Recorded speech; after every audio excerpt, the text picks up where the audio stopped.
Welcome to a new knot episode where we're going to be learning some of the essential climbing knots. We've got Hugh, mountaineering guru. We've got Jonas over here. All right, let's get started.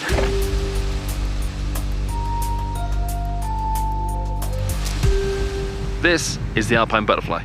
We're going to take a look at the alpine butterfly for when you want to tie into the middle of a rope. There's a few situations you want to do that, especially when moving across rock faces where you want to simul climb or all climb together. You'd have one person on one end of the rope and one person on the other, and then one person in the middle. You could do that by just tying a figure eight on a bight, but a better way to do it is with an alpine butterfly or lineman's loop. You do that by taking a part of the rope, normally the middle, and you'd make 3 loops. So you'd go over once, then over twice, then over a third time, and then you'd reach underneath, you'd go around and put it through, and then you get a nice little loop that looks like that. You dress it nice, and then you clip on to the other side, just like so. Let me do that for you one more time, but a little bit slower. Over near your thumb, bring another one then over through your palm, another one over past your knuckles. So you've got 3 in a row. Then reach under the fingers, and pull that loop through. And then it goes around, underneath, and through. And then when you pull that tight, what we end up with is these 2 bunny ears, like this, and 2 parallel lines come out of there as well. And if you put a force on either side then, it's equal pressure on either side. Not only that, is it's really easy to untie if there's force that goes through it. You just push that back out through there, and you've got just your rope normal again. This is the threaded 8 knot. So I've been climbing for more than 15 years, and I've been helping students and beginners in the climbing gym for quite a long time as well. And the one thing that we teach beginners when it comes to climbing and rope handling is the one knot that is really important, is the figure 8. So that's what we're going to look at how to do now. So let's look at first how to do a single figure 8. This is the simple one. I'm just going to hold the rope like this, pinch it like this, take the loose end and wrap it around. And then I'm going to have it come back at me like this. And you see the hole? I'm going to poke it through the eye like that. And that gives me a perfect figure 8. What's really great about this knot is that you can easily see that you tied it right. It looks like a perfect 8 like that. This knot is used a lot as a stopper knot. When we're climbing, we're always tying a single 8 at the end of the rope so we don't belay out of the rope. Basically, you want to make sure that when you get to the end of the rope, you don't like slide out of it. And the single 8 is also used a lot on sailboats. So we use the 8 knot to tie ourselves into the harness, but to be able to do that, we want to make sure that we have enough length of this loose end. So usually a big recommendation, a lot of people say, is that they want to go from about the throat out to the end of your palm like that. And this is a pretty good length for tying yourself into a climbing harness. So first, we're going to do the single 8. Let it hang like this. Come around, back to yourself, and then poke it through. That way, we end up with a single 8 like this and a pretty long loose end. This is what we then in turn take and we thread it through the harness. So the harness is set up like this. You have a central loop here, and you have one part on the lower harness that holds the leg loops, and then you have the waist loop up here. You want to thread this loose end through both of these. And of course, you learn this when you're taking your climbing course at a climbing center. I just want to show you the knot here. So now we have the loose end tight like this, and the first single figure 8 all the way up to the harness. And what you want to do to be able to tie yourself in is follow the loose end. Basically where the rope comes in and hits the harness, you want to follow it through all the way back to where it came from. So you go like this, you parallel it like that, you go parallel it to the next one, you dip it down, and the whole time you're making sure that you are going parallel to the first 8 knot that you did, and then you're going to end up coming up and parallel to the end of the rope here, and that is a threaded 8 knot. Basically, super easy to see that you've tied it right. It looks like a perfect 8, but it's doubled in this sense, and you tied into the harness properly, and this thing will never come loose. This is what you do when you're climbing. This is what you do when you tie yourself into the end of a rope if you're going up a glacier or a mountain like we are here now. Perfect knot, one of the most important knots that you will learn when you start climbing. This one is clove hitch. In a mounted area like this where you want to move fast, it's good to know that you can hitch into an anchor and stay safe. So the regular way that you do this is you'd have the rope that's closest to you that you're tied into when you get to that anchor point first. You'd make a loop with your left hand, go from left to right. Then you make a loop with your right hand, going from right to left. Then you actually pass them with your right hand coming closer to you. So it looks a bit like that. When you clip into that then, what you'll find is that that all tightens up on itself and make sure that you're completely safe when you're at that anchor point. If you want to get further away or closer to that anchor point, is a handy little bar here that you can use. You pull on it, and if you pull your end of the rope, you get further away. If you pull the other end of the rope, you get closer to that anchor point. If you want to be even quicker, there's a great way of doing it with one hand, where you clip into the rope to begin with, like you normally would with any quick draw or any carabiner. And then you reach around to the back of the rope, make a loop, and pass it straight through, and you've got that clove hitch, but with one hand. This is the Italian hitch.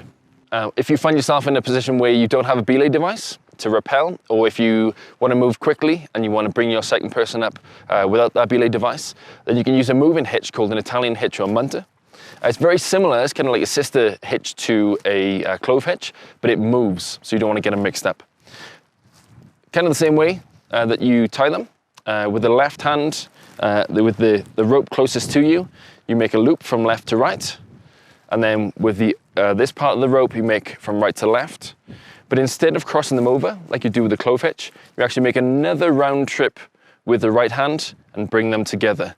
So it looks a bit like this. And then when you put a carabiner through it, what you'll find is that that moves. So you clip it through. And then if I pull on this side, you'll notice that it rolls over on itself, which is completely fine. That's what it's supposed to do. And it's supposed to move through. So when you pull it from either side, then it'll roll over and it'll move through. It's a friction hitch. You don't use it a lot. You don't want to use it a lot because it puts a lot of heat through the rope and it twists the rope up. But in a snip, if you need to rappel or if you need to bring a second person up without a belay device, this is the hitch for you. Let me do this one more time slowly. So with the rope that's closest to you, you go from left to right and make a loop. And then with your right hand, you go from right to left and make a loop. But unlike the clove hitch where you'd cross them over, you actually make another turn and bring them together just like that. So that's what it looks like. And then when you put a carabiner through it, what you'll see is that you pull it and it rolls over on itself, which is what it's supposed to do. And it'll run through, and the same the other way. And that's a move-in hitch that you can use to rappel or to belay someone. So we're doing some knots that you'd normally come across and you normally want to know in an alpine environment such as this, when you're on snow, but mixed with rock, when you want to move quickly. You want to set up anchor systems through the rocks just to make sure everyone's safe. So when moving through boulder fields or moving across rock faces, you set these up and you use these knots and these hitches just to make sure that you are moving quickly and get back down off the mountain safely. Yeah. So now I want to show you how to use a prusik. So there's a couple of ways to do the prusik. I'm going to show you one that is a little bit looser first. This is called the French prusik. The prusik is locked onto my carabiner. I'm going to take it like this, and I'm going to wrap it around the down end of the rope. And I'm going to wrap it at least 3 times here. Actually, as many times as you can is good. The more loops you will get around this, the better the friction is going to be, and the better it's going to pinch the rope when you go down. But I'm going to wrap it to the point where I have, about that much left to go. I'm going to take this loose end, and I'm going to clip that onto the carabiner as well. Come on, there we go. I have a screw carabiner here as well, so never use a screw carabiner that is open. I'm going to lock it. And then what this does is that it basically pinches the rope when I'm going down. So I could potentially just be hanging on this prusik and it wouldn't just drop me to the ground, and it would, allow me to go down safely. Then as I go down, put my right hand on the prusik knot and I would move it down and feed it through. And that way I would be able to lower myself down in a safe way. So this is the French prusik. I'm going to show you one that is more of a standard version that is also a little bit tighter. And instead of clipping it on, I'm going to hold it like so. And then I'm going to thread the prusik through. Instead of around like I did before, I'm gonna have the loose ends on either side. I'm gonna thread it through like this. And I'm gonna do another one. So basically I'm looping it over itself, but on the inside, so shrinking the distance here on the inside. So I have 3 turns like this.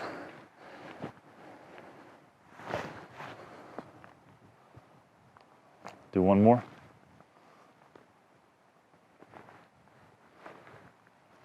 So you end up with a nice looking wrapper like that. The loose end that I was just using to thread, to wrap around is the loose end that I'm gonna also clip into my carabiner like this. Again, like before, close the gate, and here's my prusik. Works the exact same way. This one is a little bit tighter than the French prusik, and it will hold you better even. Same procedure, going down, hand on this prusik knot, my other hand on the top rope, and it will basically feed me through like this. If I was to fall, if there was a rock that hit me in the head, knocked me unconscious, or for any reason I would lose my grip and let go of the rope, it would pinch it, and it would basically stop me from falling down to the ground. All right, thanks everybody for tuning in. I wanted to do this video with these guys because they are mountain experts. They're up here all the time, more than me. Sometimes I will do knots. This is part of a whole series that we're doing here with Stone Age Man. Stay tuned for more, and if you want to follow these guys. So if you want to follow me, it's quite easy. You can follow my tracks in the snow, or if you like social media, you can go to Instagram, Facebook, Twitter, MySpace. I don't think I'm on there anymore. But look for Hugh M. James or Antiris. At Antiris, we do science of the outdoors, which is why we do a lot of our stuff in amazing locations like this. If you want to find out more of the stuff that I do, you can either check out the Science Filmmaking Tips YouTube channel that Rob and I run together, all kinds of tips and tricks on photography and filmmaking. If you want to see a lot of my photographs, then go to my Instagram, which is Behind the Science. And I'm also setting up a YouTube channel with a lot of science content, biodiversity, a lot of cool stuff. So check that out as well. Link is going to be down here below when everything is set up. So enjoy it. And stay tuned for more Stone Age Man videos where we're teaching some of these different skills. We'll see you in the next one. I gotta say, this is probably honestly one of the coolest campsites I've been to. We're up on the Grand Teton, we're on the Teton Mountains, close to the Grand Teton. And this campsite is called the Caves because there's, well, these like mini caves that you can sleep in, but we were worried we were gonna get basically snowed on and all soaked. We pushed a tent in here, which was both a good idea and a bad idea. The good idea is that we were really protected from the storm that came in last night, but the bad idea is that snow was melting from up top and dripping down right where we had our heads. So we kept getting like hit with little water droplets all night, even though we had the tent closed up because it was leaking.